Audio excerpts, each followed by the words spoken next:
Morning students, my self Rajkumar Sharma. आज हम बात कर रहे हैं बीएससी पार्ट थर्ड के लिए, बीएससी पार्ट थर्ड का जो नेक्स्ट वीडियो है उसके बारे में। तो थर्ड के अंदर हमारा जो टॉपिक चल रहा है फिलहाल वो है हार्मोन से रिलेटेड। हम अभी प्लांट हार्मोन पढ़ रहे हैं और उन प्लांट हार्मोन में जो नेक्स्ट टॉपिक है हमारा ऑक्सिन और जिबरेलिन के बाद में वो है साइटोकाइनिन।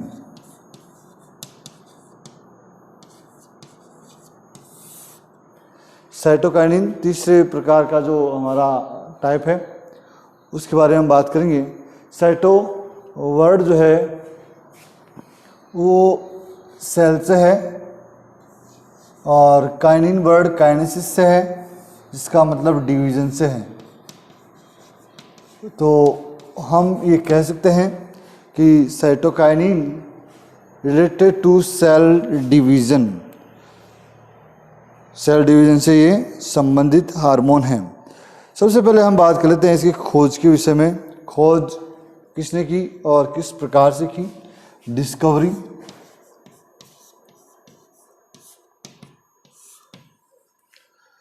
जहाँ तक हम साइटोकाइनिन की खोज के बारे में बात करते हैं तो हमारा मेन ध्यान जो आता है वो आता है स्कुग और मिलर द्वारा। स्कुग और मिलर ने यीस्ट के डीएनए से स्कुग और मिलर ने यीस्ट के डीएनए से एक पदार्थ को आइसोलेट किया, पदार्थ को पृथक किया इन्होंने, और ये नोटिस किया कि इसमें विभाजन की कैपेसिटी है और इसे काइनेटीन नाम दिया। जो नाम इन्होंने प्रोवाइड किया उसका नाम था काइनेटीन। काइनेटीन।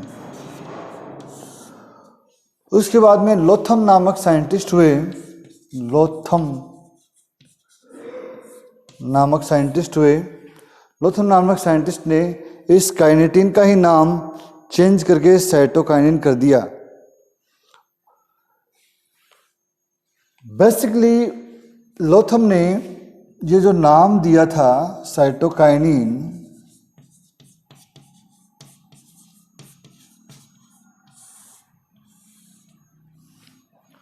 ये मक्का के बीजों से प्राप्त एक रसायन के लिए दिया।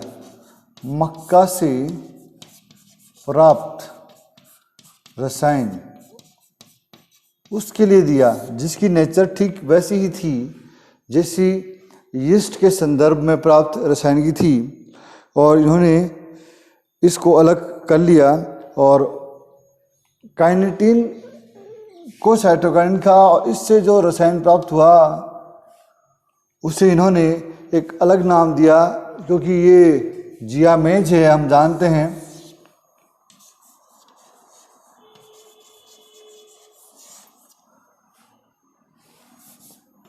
इसलिए इसका नाम दिया गया जिएटीन। जिएटीन नाम इन्होंने प्रोवाइड कराया या इसको जिएटीन कहा गया।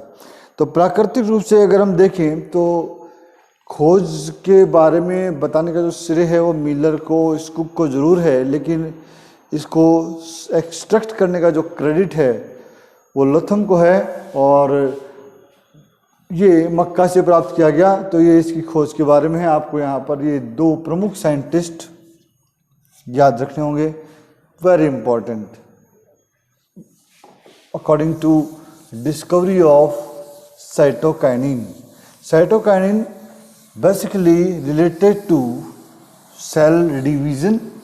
It means आप बोल सकते हो कि ये ग्रोथ से रिलेटेड है। और अब हम बात करते हैं इसकी केमिकल प्रॉपर्टीज़ की। तो केमिकल प्रॉपर्टीज़ की बात करें तो उसमें हमें देखना पड़ेगा कि ये किससे बनते हैं। केमिकल प्रॉपर्टीज़, केमिकल प्रॉपर्टीज़ में ऐसे कहा गया है, बताया गया है कि जो साइटोकाइनिन है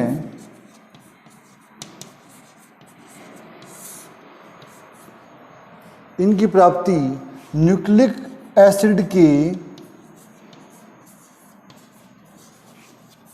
डीकम्पोजिशन से हुई है। It means cytokinin extract from decomposition of nucleic acid. According to it are considered in aminopurine. ये किस में आते हैं? अमीनोप्यूरिन में आते हैं। प्यूरिन आप जानते ही हैं, एक नाइट्रोजनी क्षार है, वहाँ पर आता है। और इनके अंदर एक वलय पाई जाती है जिसका नाम है परफ्यूरल वलय। परफ्यूरल वलय इनके अंदर पाई जाती है। परफ्यूरल वलय आपको देखने को मिलती है। इस वलय के डायग्राम की ओर अगर हम जाएं तो इसमें एक आपको बेंजीन रिंग दिखेगी। थोड़ा सा इरेज कर रहा हूं। इसमें आपको एक बेंजीन रिंग देखने को मिलती है। इस बेंजीन रिंग से एक पेंटोज रिंग जुड़ी हुई होती है।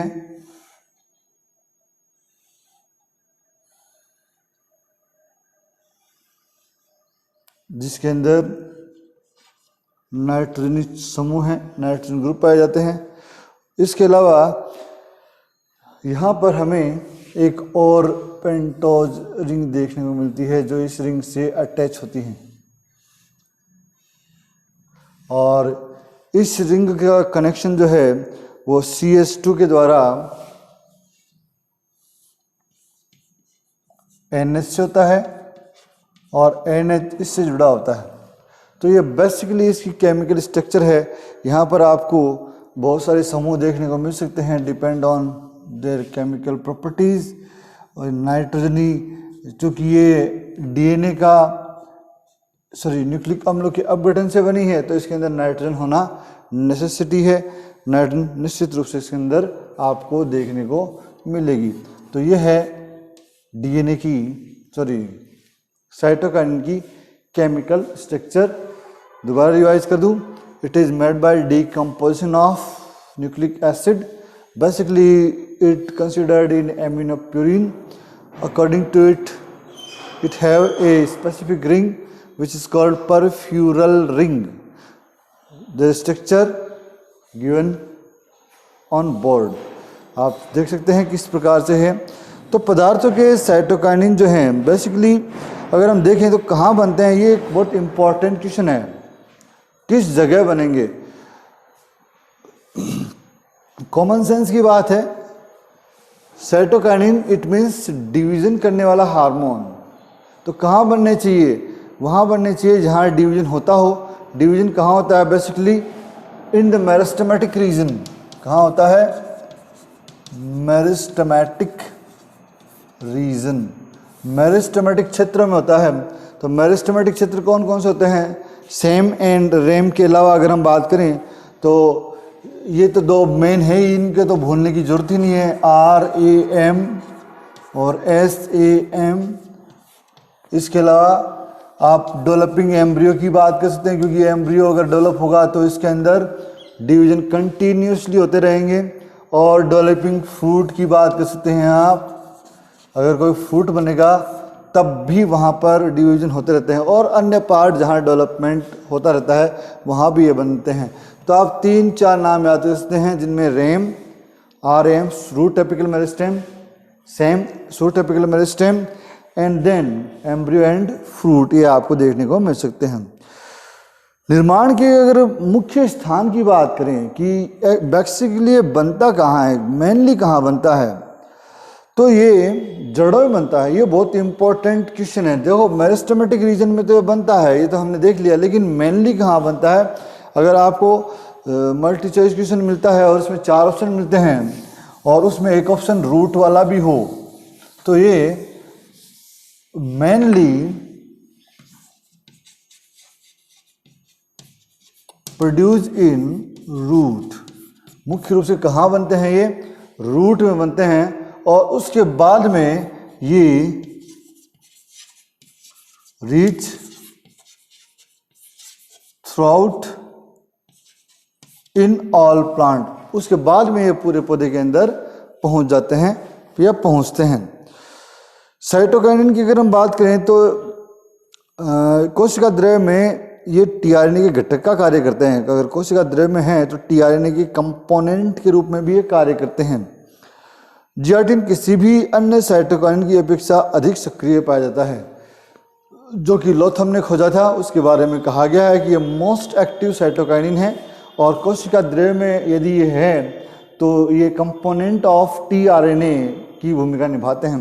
It means cytokinin function as the component of tRNA according to new discovery and the most active cytokinin is G18। ये 2 पॉइंट हम यहाँ पर देख रहे हैं। अब हम बात करते हैं इसके कार्य की। एंजाइम हार्मोन बहुत छोटे छोटे हैं, तो यहाँ पर ये हो गया है। तो इसके साथ ही इसके जो बेसिक पॉइंट है वो ख़त्म हो गए और अब हम बात कर रहे हैं इसकी फंक्शंस की।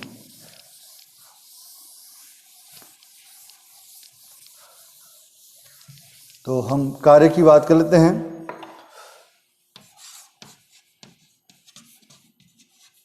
फंक्शंस कार्य के बारे में देखेंगे।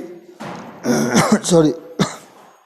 तो नाम से जाहिर है कि इसका पहला जो कार्य है वो है कोशिका विभाजन। It participate in the cell division और कोशिका विभाजन जहाँ कहीं भी होंगे वहाँ पर ये कोशिका विभाजन को प्रमोट करेंगे। It means participate in the enlargement और डेवलपमेंट और new origin of new part. It means cell division. तो जितने भी प्रमुख पार्ट हैं वहाँ पर ये कोशिकाओं की संख्या बढ़ाते रहते हैं। नंबर 2 है सेल डिफरेंशिएशन, कोशिका विभेदन। सेल डिफरेंशिएशन, कोशिका विभेदन। निश्चित रूप से थोड़ा सा बेसिक में जाइए कि if any cell divided by any division it produce 2 or more cell on the based on division. Maybe it may be possible that one cell again participate in further development but rest of cell participate in differentiation. It means it convert into a part. क्योंकि सारी की सारी cell अगर division ही करती रहेगी तो development कौन करेगा, विकास कौन करेगा। तो आधी सेल डेवलपमेंट में भाग लेती है, आधी सेल अगले डिवीजन में भाग लेती हैं। तो कोशिका विभाजन के बाद में ऑर्गन का बनना बड़ा ज़रूरी है। तो ऑर्गन के बनने में साइटोकाइनिन बहुत प्रमुख भूमिका निभाता है। बेसिकली साइटोकाइनिन का जो ये इफेक्ट है, ये जो फिनोमिनन है, ये बेसिकली देखा गया है ऑक्सीजन के साथ। ये ऑक्सीजन के साथ रहते हुए अलग अलग कॉम्बिनेशंस के अंदर बहुत सारे अलग अलग इफेक्ट दिखाता है। तो हमने ऑक्सीजन में बात की थी, एक बार थोड़ा सा रिपीट कर देता हूँ। बेसिकली इसका जो यूज है वो है कल्चर मीडियम में।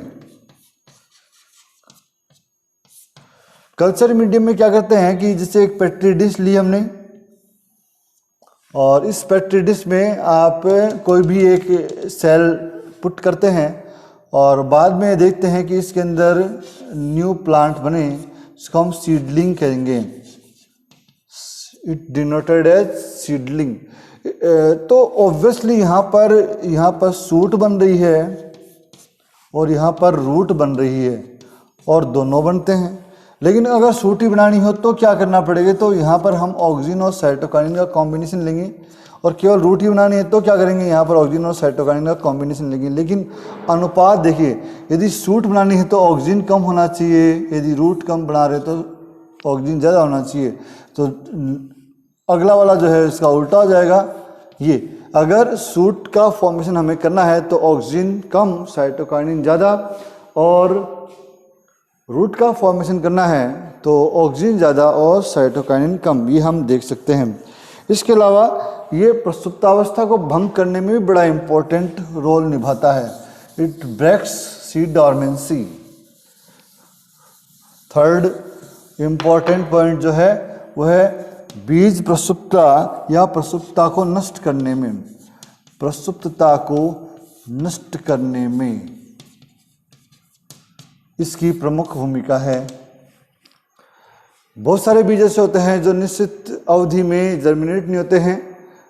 हमने किसी बीज को उगाया तो किसी न किसी कारण से, चाहे वो फिजिकल हो, चाहे वो केमिकल हो, इन्वायरमेंटल हो, वो कई बार तुरंत जर्मिनेट नहीं होते। इसको हम डोरमेंसी कहते हैं। If any seed lack of germination speed denoted as dormancy.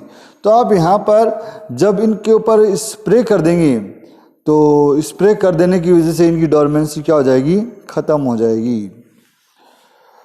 अगला है शीर्ष प्रमुखता को ख़त्म करते हैं। फोर्थ फैक्टर जो है वह है शीर्ष प्रमुखता का अंत करते हैं। शीर्ष प्रमुखता का अंत करते हैं। ऑक्सीजन जहाँ भी होता है वहाँ पर क्या होता है, शीर्ष ही बढ़ता है। लेकिन यदि आपने इसके ऊपर साइटोकाइनिन का स्प्रे कर दिया तो शीर्ष की वृद्धि तो हो जाएगी स्टॉप, और साइड में ये पौधा शाखन दर्शाता है।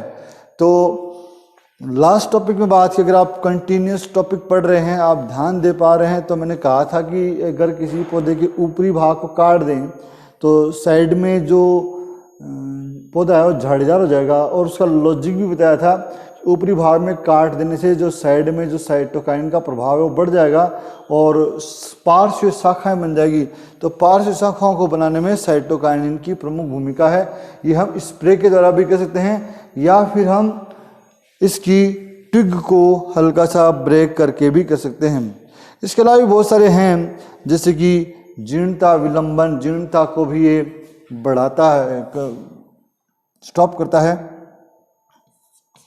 जीर्णता विलंबन